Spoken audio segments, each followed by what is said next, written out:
Desde siempre, una plaza que tuviese un cónsul pues era un reflejo de prestigio, porque no se enviaba cónsules a cualquier lugar, sino solamente a las plazas, a las ciudades, normalmente los puertos más importantes.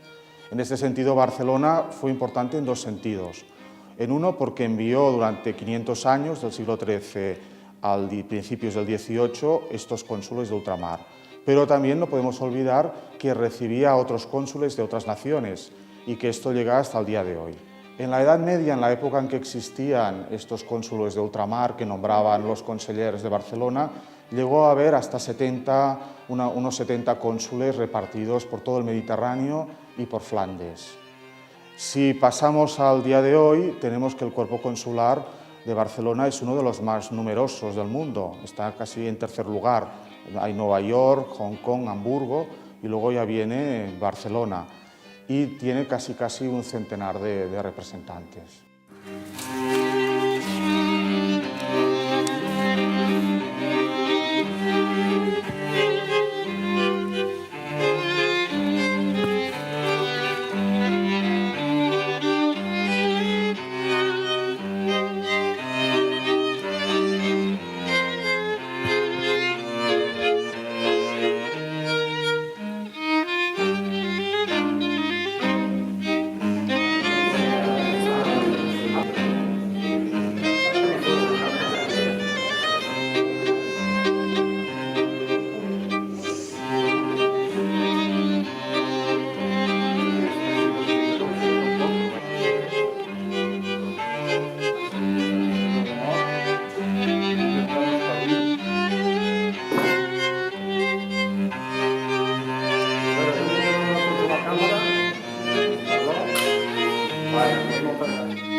Abrimos esta solemne sesión de recepción del excelentísimo señor doctor Alberto Estrada como académico de la Real Academia Europea de Doctores.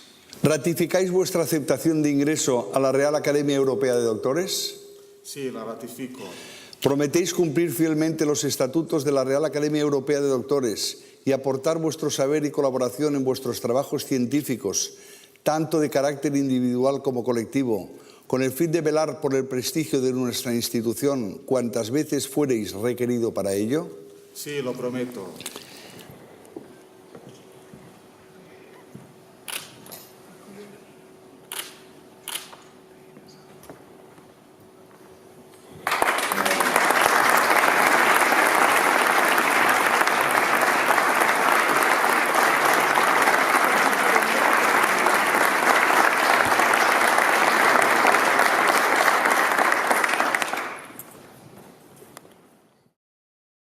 Me complace mucho poder estar esta tarde con todos ustedes para leer en este solemne acto el preceptivo discurso de ingreso como académico correspondiente de esta Real Academia Europea de Doctores y escuchar a continuación la contestación que ha preparado en nombre de esta Real Corporación mi padrino y académico de número, el excelentísimo señor doctor Carlos Dante Heredia y García.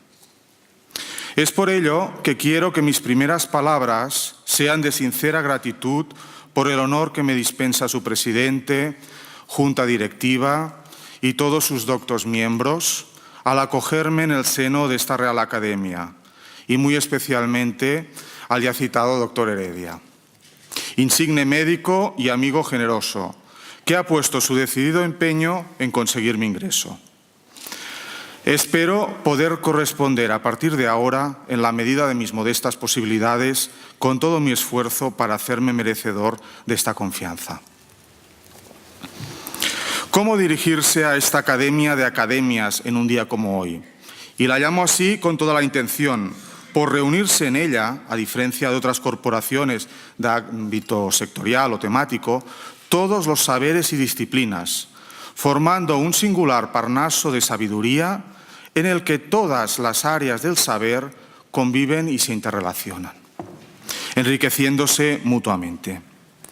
Este es el dilema que se me planteó en su momento al decidir el tema a tratar en este discurso de ingreso. Es cierto que por mi formación universitaria en distintos campos del saber, historia, derecho, ciencias políticas, e historia del arte siempre me ha parecido pertinente y siempre que ha sido posible he procurado entrelazarlos en mis trabajos, pues estoy convencido que el conocimiento es enemigo de los compartimentos estancos y, lo que es más relevante, la interconexión de distintos saberes en un mismo objetivo no suma, sino que multiplica. Es por ello que en esta ocasión tan especial para mí he procurado que el asunto objeto del discurso sea justamente un reflejo y un ejemplo de un simbólico cruce de intereses y conocimientos en el que coincidan la historia, el derecho y las ciencias políticas en su vertiente de las relaciones internacionales. Principalmente, canalizándose todo ello en un tema propio y clásico de estudio de la historia del derecho y las instituciones. Una disciplina, esta última, aprendida de mi maestro, el profesor Tomás de Montagut, en el seno de la Escuela de Historia del Derecho Catalán del profesor Josep María Font-Rius, al que quiero recordar en estos momentos con gratitud en sus clarividentes 101 años de vida. Sin olvidar tampoco al prematuramente fallecido profesor Víctor Ferro, que logró sistematizar una completa visión del derecho catalán público anterior a la nueva planta, que es un punto de partida imprescindible para emprender cualquier trabajo de esta índole. A lo largo de estos años he tenido la fortuna de poder madurar mi vocación por la historia del derecho y las instituciones, y especialmente el interés por el estudio de las instituciones administrativas públicas en la antigua Corona de Aragón, como docente en la Universidad Autónoma de Barcelona y en la Universidad Pompeu Fabra. Y a la vez profundizar como investigador al preparar diversas publicaciones sobre, por ejemplo, la Real Casa de la Moneda de Barcelona, las Reales Atarazanas de Barcelona o la Diputación del General de Cataluña, enfocadas siempre desde esta perspectiva. Esta base previa ha sido decisiva hacia la concreción del tema específico seleccionado para disertar en esta ocasión. Esto es, el estudio de los cónsules de ultramar y Barcelona. Elegir el tema no ha sido difícil al permitirme relacionar la teoría del conocimiento del pasado con la experiencia vital presente. El hecho de ostentar la responsabilidad de vicecónsul honorario de Eslovenia en los últimos 3 años, tras haber vivido durante casi 25 años muy de cerca la experiencia paterna al frente del Consulado General Honorario de Eslovenia en Barcelona, se han aunado en la elección del asunto a desarrollar en este discurso de ingreso a esta Real Corporación de decidida vocación internacional. Sobra decir que su denominación es Academia Europea. A la vez que raigambre centenaria profundamente barcelonesa. Todo ello como una manera de profundizar en uno de los precedentes mejor documentados de la actual figura consular, que continúa siendo imprescindible en el servicio exterior del Estado. La institución consular, hoy insisto, plenamente viva y vigente, entronca y evoca conceptualmente en nuestro contexto inmediato con los llamados históricamente cónsules de ultramar, elegidos durante siglos por la ciudad de Barcelona. Quiero también que esta modesta aproximación a su historia sea expresamente un sentido homenaje a todos aquellos hombres y mujeres que han dedicado buena parte de su vida, ya sea de manera profesional en el servicio consular de carrera, ya sea de manera vocacional en el servicio consular honorario, a un oficio con una clara, práctica y decidida vocación de servicio en pro del bien público y común, como es, en sentido amplio, la asistencia al nacional ubicado en el extranjero, ya sea por razón de negocio, ya sea a nivel personal, la promoción del intercambio industrial, comercial y cultural y el estrechamiento de las relaciones con las autoridades e instituciones locales, buscando siempre el provecho mutuo. Barcelona, cabeza histórica de este principado, es hoy, finalmente, una de las ciudades del mundo con un cuerpo consular más numeroso. Y junto a este relevante, que no anecdótico, circunstancia actual, puede enorgullecerse de haber asumido durante siglos, a través de su gobierno municipal, la singular regalía de nombrar cónsules allí donde llegasen sus mercaderes, con un servicio que iba mucho más allá de los límites e intereses de los barceloneses, para amparar no solo a todos los catalanes, sino, como veremos, a todos los naturales de la pluralidad de reinos y territorios de la Corona de Aragón. Sin más preámbulos y agradeciéndoles de antemano su asistencia y la paciencia al escucharme, procedo a leer el preceptivo discurso de ingreso. En este caso, atendiendo al tiempo limitado que me ha sido asignado y la longitud del discurso escrito preparado, me remito en su integridad a la publicación del mismo que les será entregado al finalizar este acto. Espero que la síntesis que les ofreceré a continuación les despierte el interés para leerlo en su integridad. El insigne jurista Díez de Velasco define de forma simplificada la figura del cónsul en el actual ordenamiento jurídico institucional, diciendo que son los agentes oficiales que un Estado establece en ciertas ciudades de otro Estado, con el fin de proteger sus intereses y los de sus nacionales. En el presente discurso parto de la institución consular actual a manera de excusa formal para conocer y profundizar en una dimensión particular del pasado remoto de la institución, incardinada en el derecho internacional público. En concreto, propongo una aproximación necesariamente introductoria a la figura de los llamados, en propiedad y con los documentos en la mano, cónsuls de catalans d'ultramar, que fueron nombrados por la ciudad de Barcelona con el beneplácito real entre mediados del siglo XIII y hasta principios del siglo XVIII, con destino a las principales plazas mercantiles del Mediterráneo y de Flandes. Se trata de una figura que desde la erudición enciclopedista de Antoni de Capmany hasta hoy ha despertado cierto interés de los historiadores, que se ha plasmado en una nutrida bibliografía. La documentación en el Archivo Real, hoy en el Archivo de la Corona de Aragón, y en el Archivo Municipal, hoy Archivo Histórico de la Ciudad de Barcelona, es abundante y permite reseguir la figura desde la óptica barcelonesa. Para acercarnos a esta figura vamos a ver sucesivamente el contexto, una visión general de su evolución y finalmente analizar, como si fuese una foto fija, la figura del cónsul y sus atribuciones. El contexto de desarrollo es el de la Baja Edad Media. Entre esta y los últimos siglos de la modernidad no hay quiebro a nivel jurídico ni institucional, sino una natural evolución y desarrollo.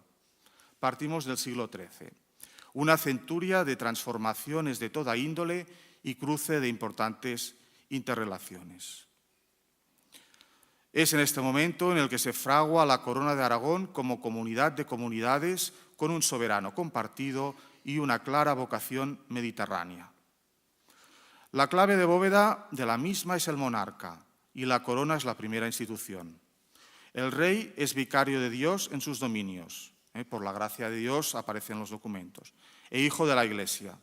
Toma su modelo de los reyes bíblicos. Es un pastor que tiene el deber de proteger a sus ovejas, léanse los vasallos, para gobernarlos, defenderlos, impartir justicia entre ellos y a cambio les exige fidelidad y ayuda en su servicio, con los tributos principalmente. Es el titular supremo de la jurisdicción que puede delegar para ejercer esta gobernanza. La ley divina y la humana atan al rey y le reconocen monarca bajo la amenaza de convertirlo en tirano si se aparta del camino recto. Aquí San Isidoro y la tradición canónica actúan junto al aristotelismo en este sentido, utilizando el derecho que en sí es un instrumento neutro. En este periodo se impone la personalidad del derecho. Se recibe el derecho común, romano, canónico y feudal, y la sociedad deviene obsesivamente iuscéntrica, en la que el derecho pugna por convertirse en el eje ordenador de toda la sociedad política. También se impone una sociedad corporativa y estamental, que a nivel político asume estas ideas y, a finales del siglo XIII, confluye en una monarquía limitada en lo que la historiografía ha venido a llamar pactismo jurídico. El monarca tiene grandes ansias de poder y expansión por el Mediterráneo. Están los intereses de la dinastía y los intereses de la tierra, a veces contrapuestos, a veces pues, en la misma dirección. Pero la poca bolsa del monarca no se lo permite, a menos que otorgue contrapartidas a los estamentos reunidos en las Cortes. En este contexto, la aparición de los mercaderes como grupo importante de vocación urbana y de tránsito terrestre y marítimo hace que en el siglo XIII contribuyan al reconocimiento de la autonomía municipal y a la expansión de la influencia real al ir a ultramar a negociar. Se les reconoce personalidad del derecho y lo desarrollarán al máximo. Recordemos las costumbres del mar primero y finalmente el libro del Consulado del Mar. Ellos impulsan la política de expansión de la corona y se convierten en aliados al confluir los intereses mutuos. El régimen municipal está en parte controlado por ellos. Son los que impulsan, por ejemplo, entre otros, la Catedral del Mar y la Lonja del Mar, dos de los monumentos góticos más señeros de Barcelona. El municipio, con su Consell de Cent y sus consellers, son unos buenos interlocutores en la defensa de sus intereses que se identifican con los de la ciudad. La mirada diacrónica o evolutiva de la institución consular.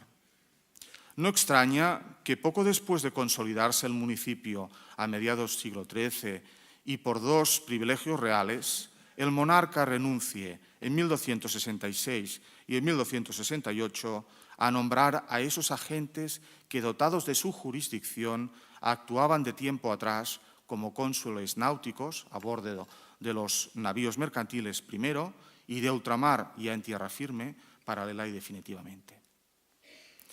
La red consular se extiende por el Mediterráneo y por Flandes, hasta más de 70 consulados en el siglo XV.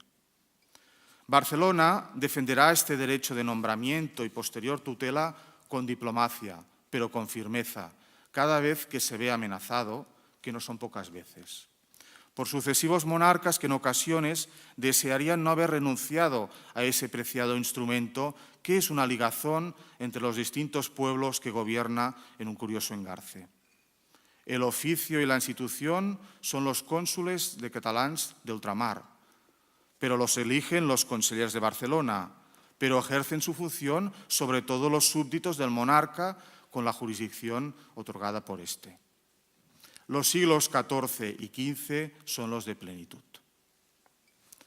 En el siglo XVI, con la crisis mediterránea, llega el letargo y la decadencia. La corona de Aragón se integra en una comunidad política mucho mayor de dimensiones universales, la monarquía universal, y los reyes se alejan de Barcelona. Su representante será el lugarteniente y capitán general o virrey. En el nuevo encaje, los consulados de catalanes de ultramar conviven con los consulados de castellanos y la corona pretende utilizarlos igual que se había hecho en la corona de Aragón, esto es, como importante fuerza centrípeta coadyuvante de complicidades entre los diversos súbditos para que interactúen. Fernando el Católico lo hace con una nueva pirueta política y jurídica, creando los cónsules españoles, y cuando no consigue imponerlos, procurando que los consulados de catalanes y de castellanos recaigan en un mismo titular. No en vano, un cónsul podía representar distintas naciones. Bastaba el beneplácito de las mismas. Son dos caminos para conseguir la unidad del servicio exterior y simplificarlo en manos de la corona como un instrumento propio. La cabeza lo tiene claro, pero los distintos cuerpos políticos prefieren su autonomía. Es la visión y la necesidad del gobernante de varios reinos, como también lo será a menudo, contrapuesta la de los actores políticos locales de buscar imponer su punto de vista propio. En los sucesivos levantamientos del Principado y las guerras civiles consecuentes, la provisión consular no se puede hacer efectiva y es el monarca el que la ejerce de manera supletoria como consecuencia de la incapacidad de actuar de Barcelona y siempre se dice sin voluntad de lesionar sus derechos. La guerra civil contra Juan II, la guerra de separación o dels segadors y finalmente la Guerra de Sucesión, tras la cual y como consecuencia del decreto de nueva planta de 1716 desaparece de cuajo el régimen constitucional preexistente y con ello el derecho de Barcelona ejercía de nombrar todavía algunos cónsules. En una Real Cédula de 1718 se proclama que los encargos de cónsules de Nápoles, Palermo y Cerdeña quedan suprimidos.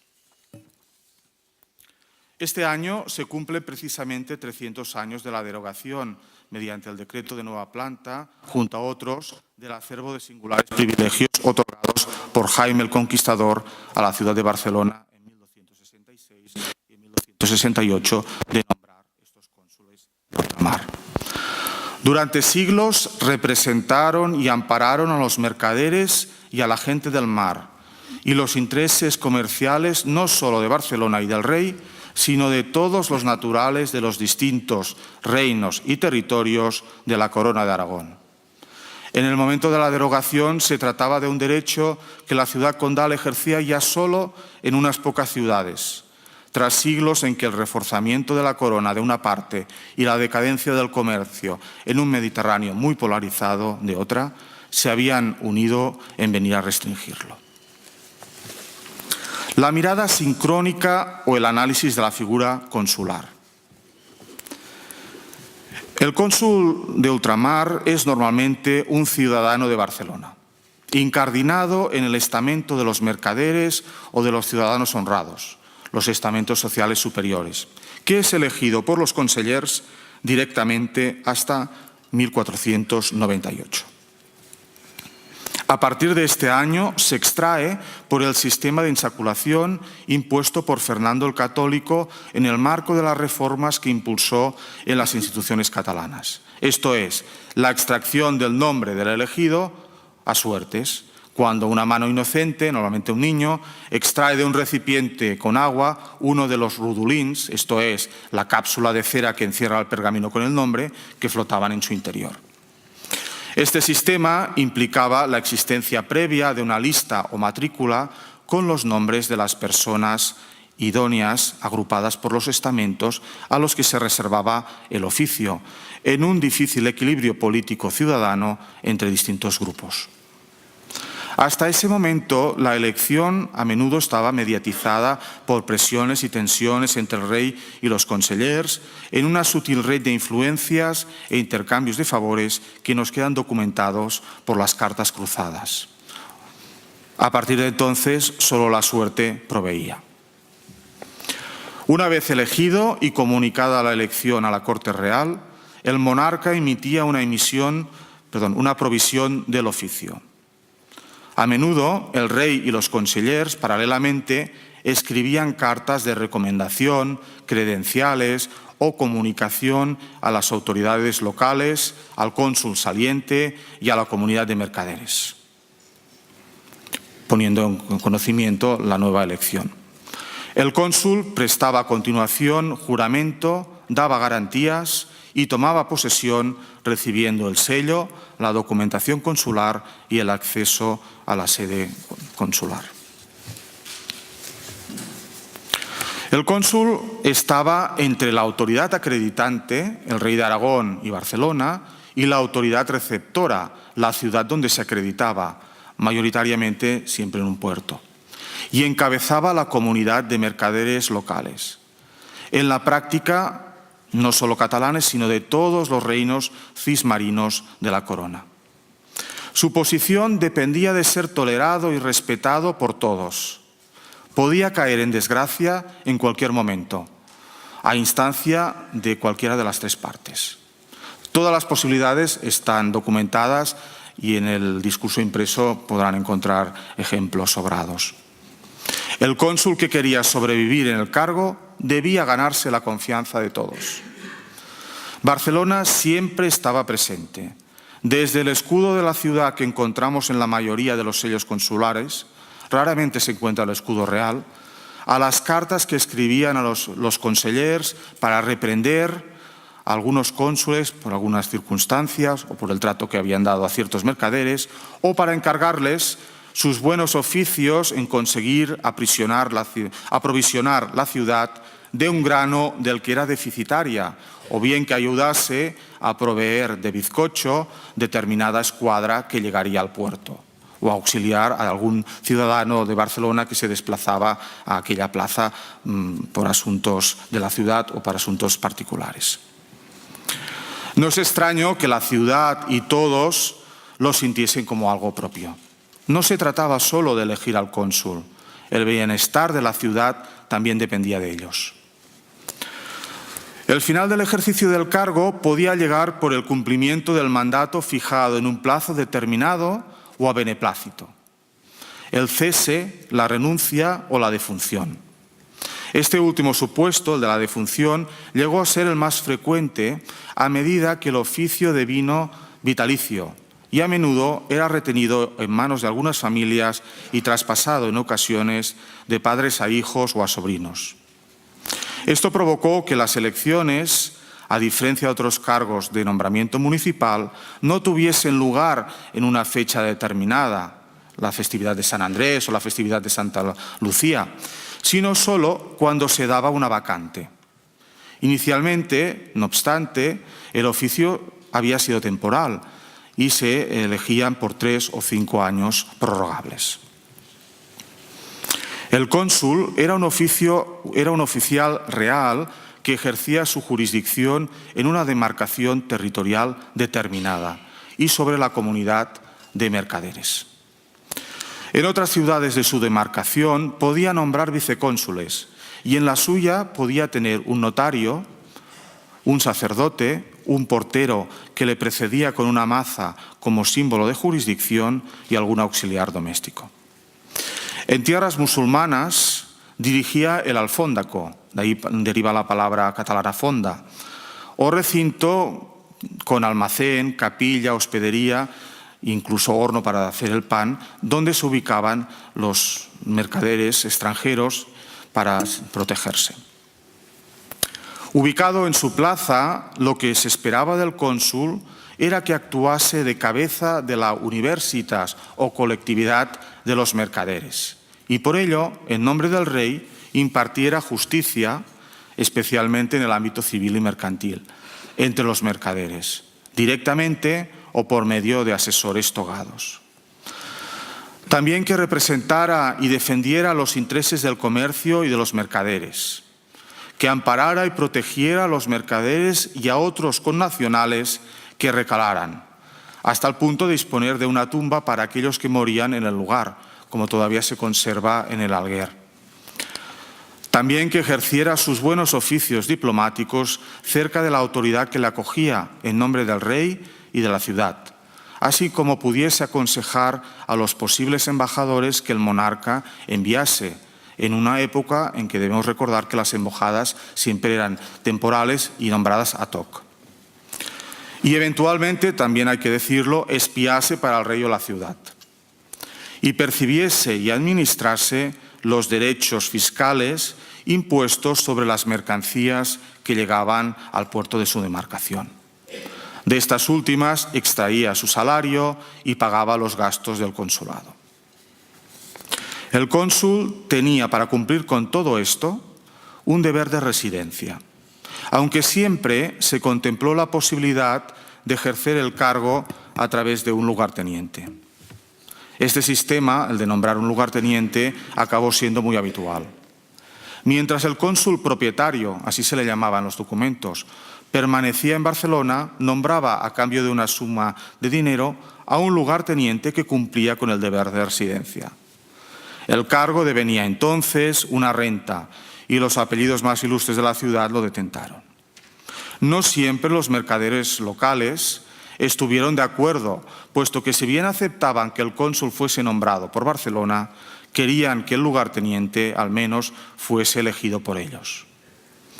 Una sentencia del César Carlos, dada en Molins de Rei, puso fin a estas pretensiones y consagró la autonomía plena de los cónsules barceloneses de nombrar y destituir a beneplácito estos lugartenientes.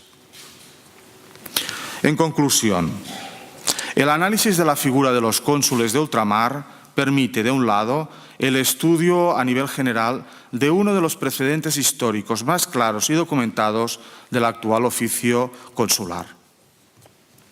Los miembros del cuerpo consular de hoy pueden vanagloriarse de tener unos antecedentes seculares que prueban la eficiencia de este servicio exterior del Estado, pero sobre todo de los ciudadanos en el extranjero. Hemos visto un ejemplo histórico concreto, los cónsules de las catalanes de ultramar, de una larga trayectoria histórica de 5 siglos. El recuerdo y la memoria son también una forma de homenaje, y hoy lo es a todas aquellas personas que han dedicado su vida profesional a la misión consular. Por otro lado, es un eslabón institucional que permite entender la complejidad política de la construcción, interacción y encaje de sucesivamente la poderosa ciudad de Barcelona, el Principado de Cataluña, la Corona de Aragón y, a partir del siglo XVI, de la Corona española o monarquía católica, en una estructura política de una gran complejidad técnica y constitucional, fraguada en los intereses cruzados y equilibrios de los diversos actores políticos implicados. Su éxito fue notorio. Una institución cuyos cónsules titulares eran designados, repito, por la ciudad de Barcelona, que ejercían un poder en nombre y representación del rey de Aragón sobre la totalidad de sus súbditos, aragoneses, valencianos y mallorquines, a pesar de que el nombre oficial del cargo fuese oficialmente el de cónsul de los catalanes por un proceso reduccionista y colectivizador debido a que posiblemente la mayoría de los mercaderes lo debían ser. Todo ello es un claro testimonio de los equilibrios del llamado pactismo jurídico y del iuscentrismo político que, no sin crisis ni quiebros muy graves, imperaron durante siglos en el gobierno de la comunidad política. Barcelona tuvo en todo ello un papel central, en el que contribuía a construir y mantener una red consular a la vez que acoger en su seno representantes consulares extranjeros. En definitiva, la figura consular actuaba como una destacada y potente fuerza centrípeta que integraba y ligaba con lazos de fraternidad y utilidad a los súbditos más dinámicos, los mercaderes, y a los territorios de esa comunidad de comunidades que fue durante centurias la Corona de Aragón, generada y trabada en torno a la figura central y señera de sus reyes. He dicho, muchas gracias.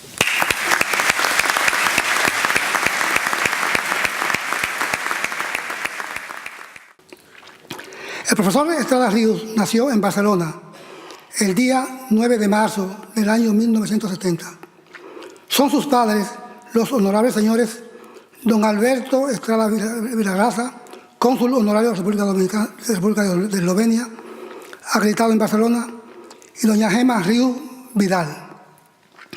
El nuevo académico, doctor, posee un brillantísimo currículum vitae, donde resalta la defensa de 2 excelentes tesis doctorales, a saber, doctor en Derecho por la Universidad Pompeu Fabra en el año 2001, tesis doctoral, el origen de la Generalitat de Cataluña, la Diputación de General de Cataluña del precedente a 1413, dirigida por el profesor doctor Tomás Montagut, catedrático de Historia del Derecho y de las Instituciones.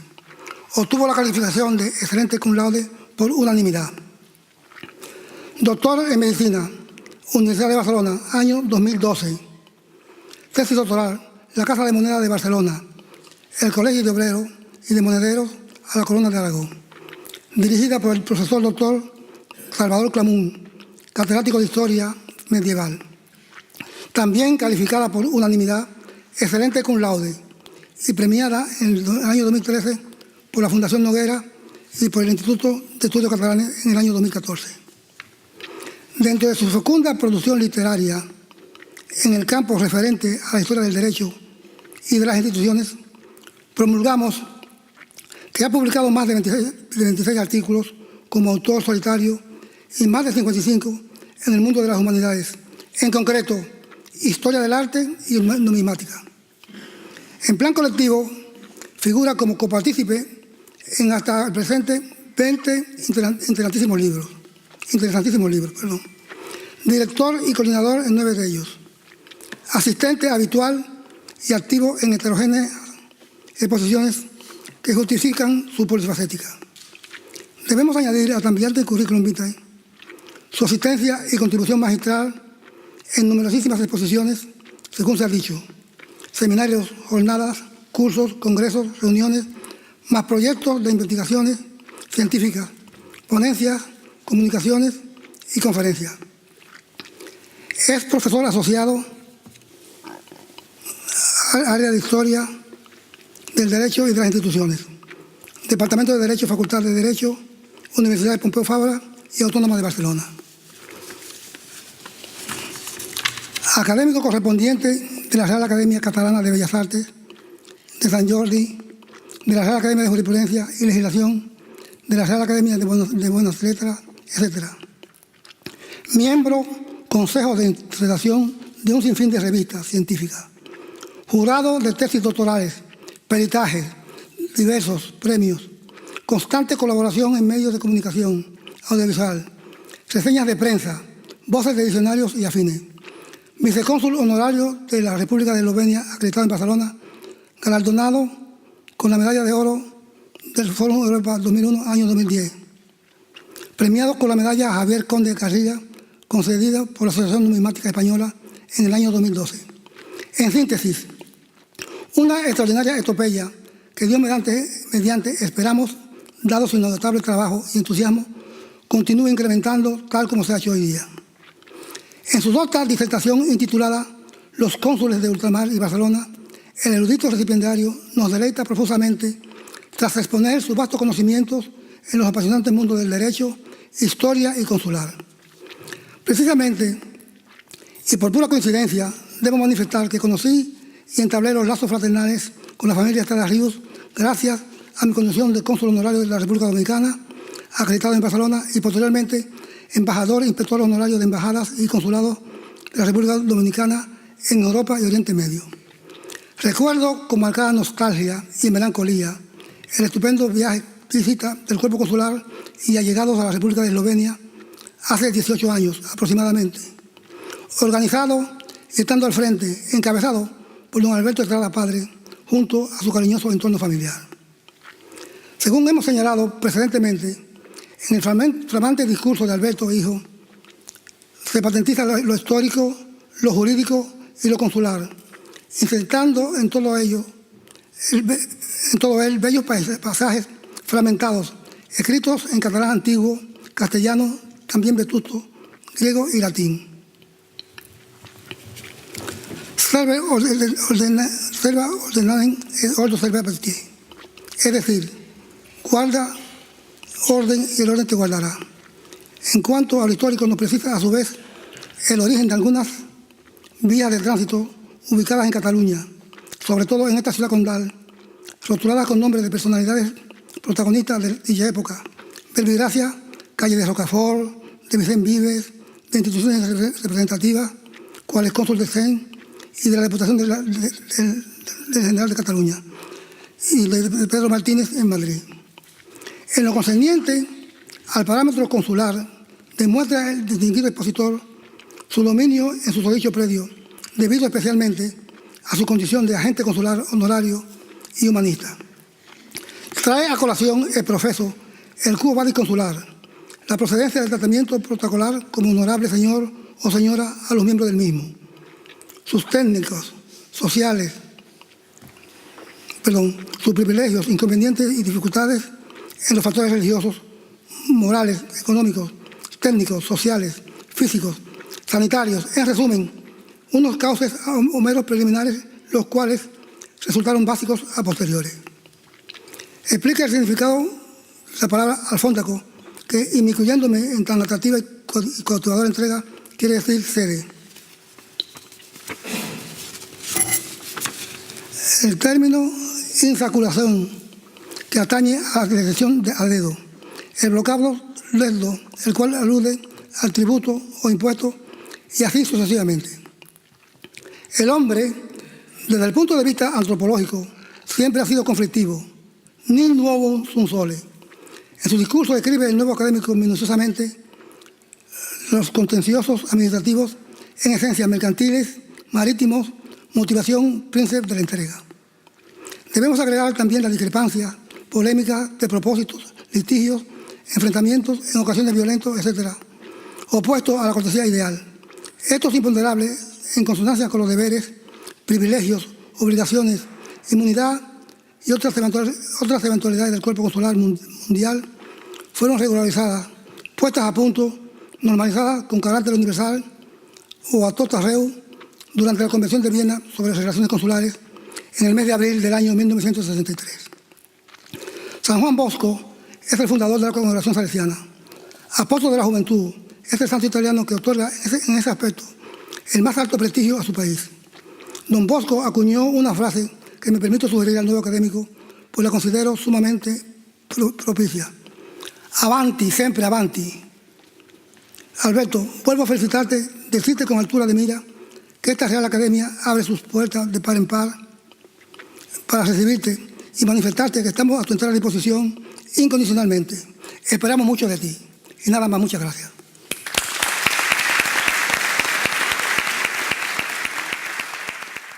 Excelentísimo doctor Alberto Estrada Ríos, es para mí un placer y un gran honor haceros entrega en nombre de la Real Academia Europea de Doctores del diploma que nos acredita como académico correspondiente de esta institución.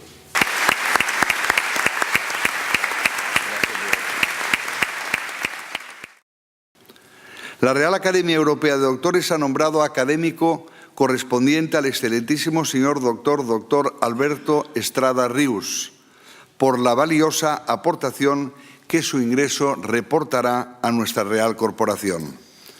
La vertiente científica y académica del doctor Alberto Estrada Ríos nutrirá el acervo de nuestra Academia.